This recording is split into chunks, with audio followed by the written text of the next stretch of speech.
Greetings and salutations. It's ESK, friendly neighborhood Spencer Man, here on Thursday, the 1st of September. Boy, it feels weird to say that. We're already in September, but here we are.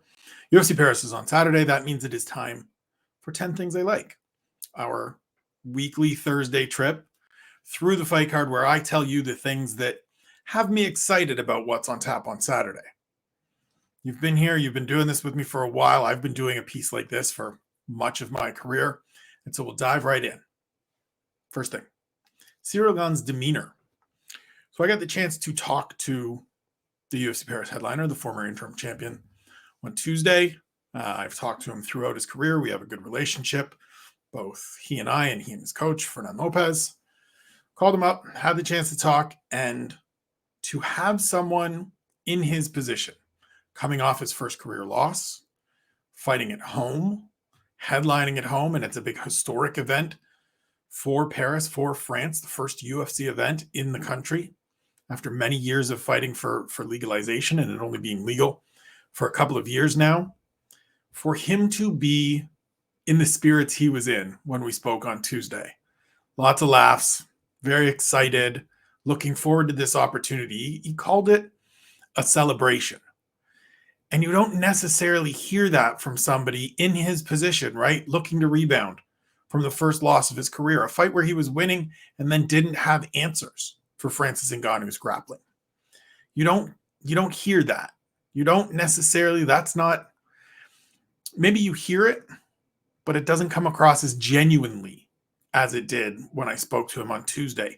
He is so excited to bring the UFC to Paris, to get to share this event with not only his family and friends, but his fellow teammates, Nassourdine Imavov and William Gomis, with his coach, Fairn Lopez, who has been like a big brother to him throughout his MMA career, throughout his MMA journey.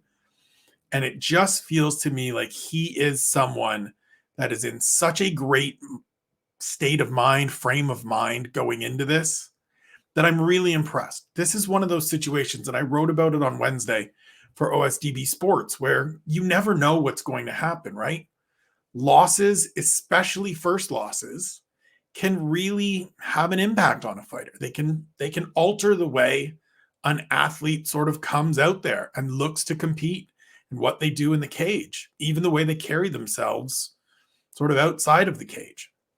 Kamaru Usman, after his loss to Leon Edwards, all the right things. Talked about the weight being off his shoulders, full of laughs, looking forward to the rematch, not worried about him.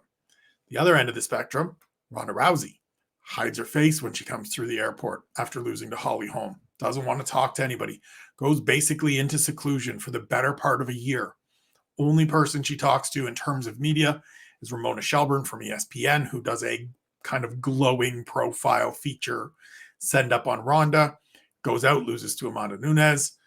That's it. We still haven't really heard from, talked to Ronda about the end of her career all these years later. And so for Gane to be in the position he's in, for him to have sort of the frame of mind that he has going into this, which is a dangerous fight against Tai Tuivasa, a guy that's, as I said yesterday, playing with house money here, has nothing to lose, can just come to France and try to beat Ciryl Gane and punch his ticket into the upper tier of the heavyweight division. It's great to see. It makes me think that this isn't going to be a situation at all like Francis Ngannou when he lost to Stipe Miocic. That wasn't his first loss, but it was a big high-profile loss. It's not going to be anything other than a bump in the road. The way he put it, and the title of the piece, as it ended up coming out on UFC.com, was "We Go Forward." And that's what he said, was like, look, I made mistakes. I fought Francis Ngannou. I made some mistakes. He had a good night. That's okay. We go forward. Looking forward to seeing Ciryl Gane go forward on Saturday night. Item 2, we get a step forward in the heavyweight division. Now, it's not the maybe full step that I would like, that all of us would like. We would like some greater clarity at the top of the division. We would like to know what's happening with Francis Ngannou and John Jones and Stipe Miocic and how that triumvirate is going to be booked out. But we get a little bit more clarity, right? We've got Curtis Blaydes coming off the win over Tom Aspinall, who is sort of settled in right now as the clubhouse leader in the race for that fourth position. as the guy that will fight, potentially the guy that doesn't get into the big fight out of those three. But the winner of this one is in that mix as well. And Curtis Blades actually said earlier this year, like going into the fight with Aspinall in London, like it kind of makes sense that I get the winner of the fight in Paris. And that could very well be what's on the table here.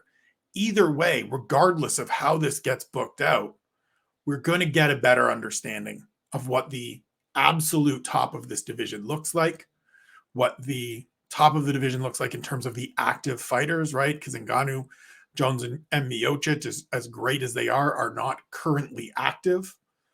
And so we're going to get a little bit of understanding, an idea, maybe a sense of how we can see some of these fights booked in the next, hopefully 3 or 4 months, but at most, at worst case, maybe 9 months of looking ahead at the top of the heavyweight division, which can't be stale for any longer. We need it to get moving again. We've got too many good fighters and too many intriguing matchups for this to just be prolonged any further. I hope the UFC gets it figured out. I hope this fight on Saturday helps in that process, because there's a bunch of fights that I want to see, that you want to see, that everybody wants to see. So hopefully this gets us moving towards those fights. Item 3, the Robert Whittaker Marvin Vettori fight as a fight. I said yesterday, and I said on Monday, that I don't like this fight in terms of what it does for the division. I stand by that. Not a huge fan of fights where nothing happens as a result, right? The winner of this doesn't go anywhere. They're not challenging for a title. You listened to me rant about it, hopefully, on Monday. And thank you if you did. But as a fight, as a matchup between skilled competitors and talented middleweights, I love this fight. I'm all in. There's things I want to see here. There's questions I have. Can Marvin Vettori make some adjustments and add a little bit more? It's almost a little more style, a little more pizzazz to his game than what we've seen in the past. That is very meat and potatoes. That is very workmanlike, right? Solid boxing, solid wrestling, solid grappling, just kind of comes at you and beats you. Can Robert Whittaker have the kind of performance that he needs to have, that sort of affirms that he wants to stay active, that he wants to stay in here and hold down this spot as the silver medalist, in this division, so that anybody that has any ideas right now of maybe Robert Whittaker's ripe for the picking just isn't true. From a fight standpoint, and especially with just 3 rounds, I think these two guys come out here and put on an absolute barn burner, or try to, right? Both men will try to. I don't know if it gets there. We'll see on Saturday. But skill for skill, style for style, talent for talent, this is a very good fight. I just wish we were getting each of these men against somebody that can advance in the division if they're able to beat them. And if they're not, we get a little more understanding. Like, I think both of these guys are sort of stuck in a position where we know who they are, we know where they fit. And right now they should be facing, my opinion again, if I'm in charge of the UFC, fighters that are on the come up, so that we learn more about the ascending class rather than kind of just have this fight that doesn't advance either of them forward. But as a fight, as two dudes that are going to step in the cage on Saturday morning, Saturday early afternoon here, I guess, in Paris, sign me up. I'm in. Item 4, William Gomis getting a showcase at home. I honestly wish the UFC did this more, and to their credit, they have been, right? We've seen London twice this year, and the reaction that those British fighters, for the most part, especially Molly McCann and Paddy Pimblett, have received each time they've walked out to the cage. There's something about that hometown pop. There's something about getting the chance to compete in front of people that are familiar with you, right? People that have watched your ascent, people that have experienced your ascent, that has a way of sort of elevating the profile of a fighter. Now, performance needs to be there. Personality is absolutely a part of it. You can't just pretend like Paddy and Malls aren't rising the way they are, in part at least, because of their incredible personalities and tremendous charisma. That's a part of it. But there's also something to seeing and hearing and feeling a hometown crowd get behind their guy and raise them up and sort of treat them and recognize them as a star in their surroundings that elevates fighters, right? We saw it when Stipe Miocic went home and defended the heavyweight title in Cleveland. That was the first real time, as great as Stipe is, and he is terrific and has always been terrific. That was the first real time Stipe Miocic felt like a superstar. And it's because he was in Cleveland. It's because he was in front of people that had been supporting him from the jump. And now they got to see him come home, UFC gold in the air, headlining a pay-per-view. There's something to it. And I hope the UFC does it more. Obviously, there's the Conor example going back to Dublin. There's Alex Gustafsson headlining in Sweden a bunch of times. And it doesn't even have to be headlining. It just has to be a situation like this, right? I love the fact that going into Saturday, William Gomis is a newcomer in the UFC, but he's on the main card. And if he goes out and has a great performance in a fight that is winnable, then he goes from being a newcomer that general UFC fans and maybe even some hardcore fans have no experience with, to a guy that instantly becomes a let me wait and see. Let me take another look at this guy. Let me make sure I see what happens with him going forward.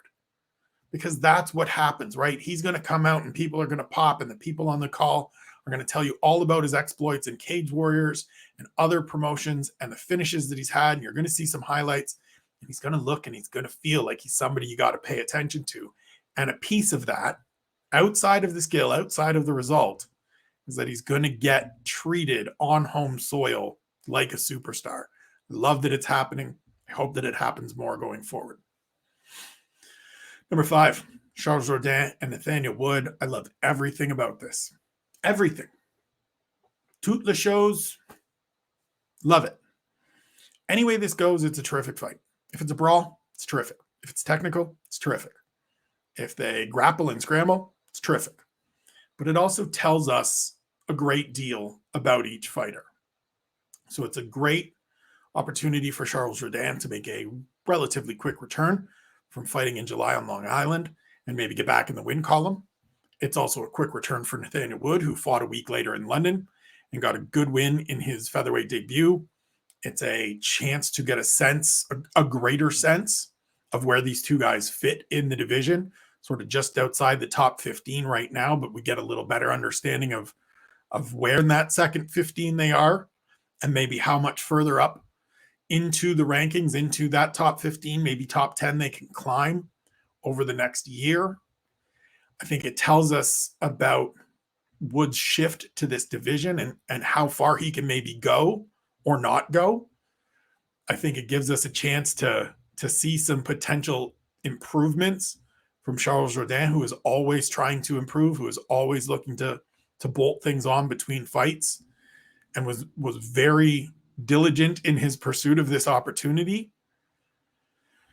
This is an absolute banger. It's the right fight to kick off the main card. It is a terrific matchup in terms of stylistic pairing between these two young 26-year-olds with all kinds of upside, who, even if they don't ever get to championship level, top 5 level, any of those things, should continue to have long, successful, entertaining careers in the UFC going forward. Number 6, we get a fighter I can't quit, Dustin Stoltzfus. Now listen, it's probably because I've talked to him before just about every one of his UFC appearances, thanks to his management, Ruby SE, Danny Rube. And this time out, when we spoke this time, so he's coming off a win over Dwight Grant. But I knew coming out of that fight, he spoke about the pressure of losing his first 3, especially after Dana White bigged him up when he gets his win on the Contenders Series against Joe Pyfer. And he spoke both after that fight and then when we were on the phone earlier this month or last month now, since it's September, about sort of how that pressure just snowballs, right? How it's just exponential weight that falls on your shoulders because you think you're ready to compete at this level. You think you're capable. You believe you're capable. And then you go out and you lose the first one and you think, all right, he was better than me that night. I just couldn't execute Fine, we'll get it in the next one. And then the next one's against Rodolfo Vieira, a multiple-time world champion who is just better at the things you do than you are, at least in terms of the pure grappling. And you get into the third round of that fight and you start feeling pressure and you start feeling like, God, it's not coming. And you lose that one. Then you go out and you fight Gerald Meerschaert and you're on a 2-fight slide. First time in your career you've lost back-to-back fights. And there's this feeling of, am I ever going to get this done? Am I ever going to get a victory? And you go out and you make some mistakes and Gerald Meerschaert capitalizes and all of a sudden you're 0-3 in the UFC. And you're stuck figuring out, what the hell am I going to do? How do I get out of this? And it all just feels compounding. And so for Stoltzfus to talk about that as earnestly as he did, as genuinely as he did, you've got me. I'm a fan. I'm paying attention. I want to see you succeed because he looked good last time out against Dwight Grant. And he's somebody that, again, maybe it is just because we've spoken so many times. Maybe it is because I want to root for him, because I appreciate the candor, because I appreciate and understand the anxiety and the nerves and the challenges that come with competing on this level, that I want to root for him. But I also think that there's something there. Maybe I'm wrong. Maybe me and everyone else that saw him on the Contender Series and saw his fights before that and saw the flashes so far in the UFC are wrong in our assessment. But he feels like a guy to me that it feels like he's always one step away from turning the corner. And fighters like that are fighters that I just, as I said, as this is set, I can't quit.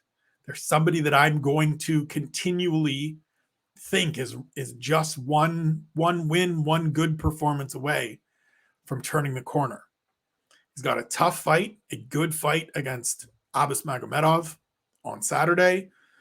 He is a Russian-born, German-based fighter that Dustin is very familiar with. He knows what to expect.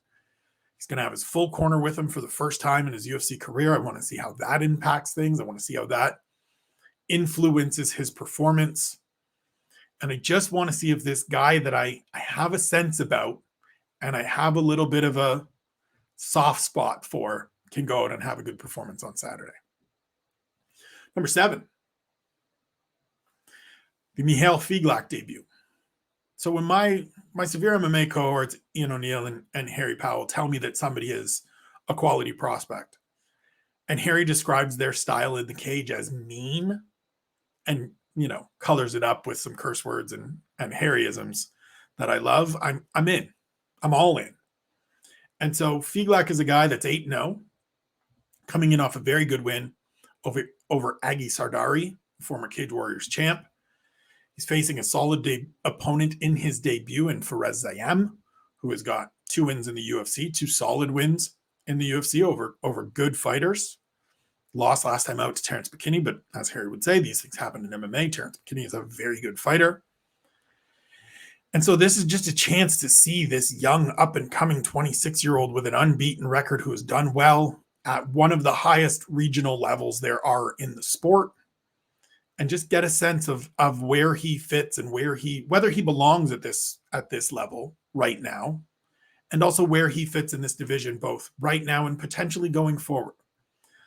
I'm not going to make any long-term hard and fast decisions about Figlak based on this performance itself. I'm not going to say, hey, I'm not cavalier enough to say this guy's going to be a champion off one performance, especially not off one performance against someone like Fares Zayem, who is still relatively young, both in his career and in age.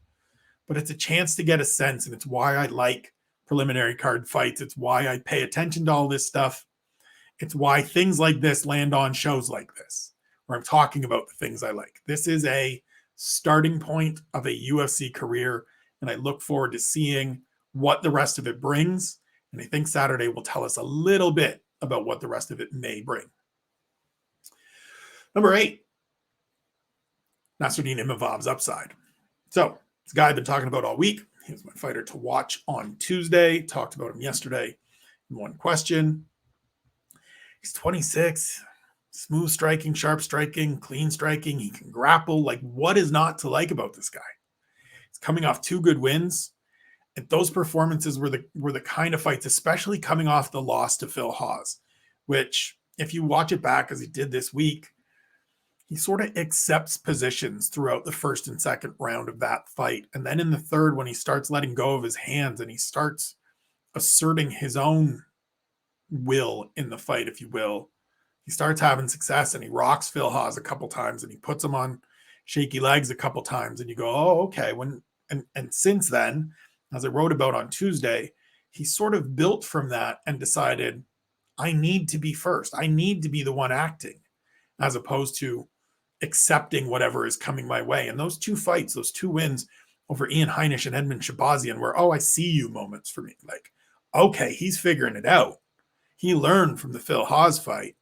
And now he's coming out here and he's throwing his hands and he's mixing in some kicks and he can fight southpaw and he can fight orthodox. And as he said, he can grapple a little bit when he needs to. Like, this is a guy that feels like the complete package in terms of tools and skills and the raw materials. And now it's just a matter of seeing how well he can put it all together and how far he can take it. Middleweight, as we always talk about, is a division where there's lots of opportunity, especially for young fighters like Imavov, who haven't faced everybody ahead of them in the division, who don't have a history with a lot of those tenured talents in the top 15. Joaquin Buckley on Saturday is a dangerous opponent. He's on a 3-fight winning streak. We all remember the knockout of Impa Kasangade. They're going to play it many, many times in the next bunch of days. For good reason. It's still a hell of a kick. It's still one of the best knockouts I've ever seen in my life. It's still amazing. Every time. I know it's coming. I know what's going to happen when Impa catches that kick, and it still makes me laugh and giggle and chuckle and be excited every time I see it happen. So it's a good fight. It's a tough assignment, but I think it's one that he should win, that he has a chance to dominate and get another victory to put himself in position to move forward in the middleweight division. If not, get one more before the year is out, early next year, first quarter next year, get a top 10 assignment, see what we can do. Number 9, Benoit Saint-Denis is fighting. I said yesterday that this fight on Saturday was going to be my sort of wait and see if he becomes a guy that gets this treatment, but what's the point waiting? Why put off till tomorrow what I can do today? Benoit Saint-Denis is fighting and I'm excited. It's a thing I like. And why not, right? 26, action fighter, southpaw, finisher, coming off a mugging of Nicholas Stoltzfus in his last fight after showing incredible resolve and durability in his debut against Elizeu Zaleski. I mean, what's not to like about this guy? Like I said, he's these former special forces guys, right? We've seen it with Thiago Maheta. We've seen it with Tim Kennedy. Now we're seeing it with Saint-Denis. They are built different. They are wired different. And I'm all in on this dude as someone who, no matter who he's fighting, when he's fighting, where it is on the card, any of those things, I'm looking forward to seeing him compete. I like entertaining fights. I like fighters that want to go out and put on entertaining fights. And Benoit Saint-Denis is one of those people. You look at his resume, you look at even just the 2 fights he's had in the UFC. This dude wants to fight. This isn't somebody that we're ever going to have to worry about coming out there and just clinching and just grinding. Even when he does wrestle, as he did against Nicholas Stoltzfus at times, it's slam you to the floor, punch you in the face, and then try to strangle you. Give me all of it. If you don't want your shares, I will take them. I will set up shop on BSD Island. You can come and join me in a couple of fights when you've been convinced. I'm getting in early on this one. I'm staking my claim. My flag is planted. Me and Benoit Saint-Denis every time from here on out. Let's fucking go. Last but not least, number 10. I like the fact that Stephanie Egger is in for Zarah Fairn against Eileen Perez. Talked yesterday about the big talk from Eileen Perez, telling Juliana Pena to shut her mouth, saying she's going to fight, win this fight and then face Amanda Nunes in December for the featherweight title, which is just wild, right? But I actually like the fact that Stephanie Egger is circled in here for Zarah Fairn, who was forced out. Because with all due respect to the French veteran, she's 35. She's 0-2 in the UFC. She hasn't won a fight since the tail end of 2017. and Perez going out and beating her on Saturday tells me nothing. Now, if Zarah Fairn was to beat her, it tells me everything I need to know about Eileen Perez and makes those tweets to Juliana Pena and tagging Amanda Nunes show up in freezing cold takes at some point going forward. But if she can go out and beat Stephanie Egger, who got a good win earlier this year over Jessica Rose Clark, who's 7-2 overall, and a former Commonwealth, I believe, judoka winner, not Commonwealth because she's from Switzerland, but former national judoka, national medalist in judo.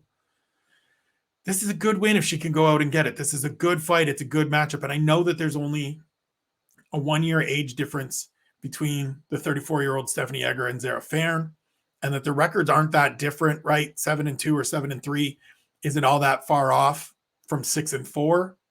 But if you watch them compete, if you watch their recent UFC performances, you understand that Stephanie Egger is a different level of competitor, is at a different point of her career and her athletic ability than Zarah Fairn is. And so bringing her into this one, her having the opportunity to hustle into this one and face Eileen Perez feels like a good matchup, gives me a little more to work with in my let's see what this lady has after talking all of that mess on Saturday. That's it for the things I like. We're going to try to do, Dan Urban, this is for you. We're going to try to do video punch drunk predictions and video you want to make a bet. I've got a lot of assignments left on the whiteboard over here that you guys can't see before I get out of here on Monday. And so I'm going to do those and try to squeeze in a couple more videos. They may end up just being podcasts. They're probably not going to end up just being written because written takes much longer than all of this. But we're going to try. I've been enjoying this. I like being able to put out the content. I like building out the YouTube page. I like that you can go to Apple Podcasts or Spotify or wherever you get your podcasts, subscribe to this, download this, and every day you can get something new from me, or just about every day you can get something new from me to listen to or watch or consume however you choose to. So we're going to try to do it. No promises, no guarantees. There's a lot of stuff to do between now and then, but we'll try to get them out to you. Appreciate you for tuning in. I appreciate you for checking this out, for subscribing to the channel, for subscribing to the newsletter, following on Twitter, all the stuff you do, all the support, all the comments, feedback, everything. It means the world to me. Just out here trying to do good stuff that you guys enjoy. So thank you for paying attention, for enjoying it, for consuming my content. I hope this helps you get excited for Saturday. I'm getting more and more pumped, as I said yesterday.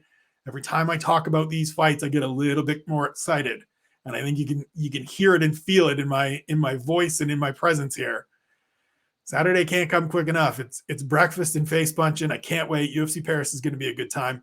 Until then, take care of yourselves. Be good to one another. We love you. We'll talk to you soon.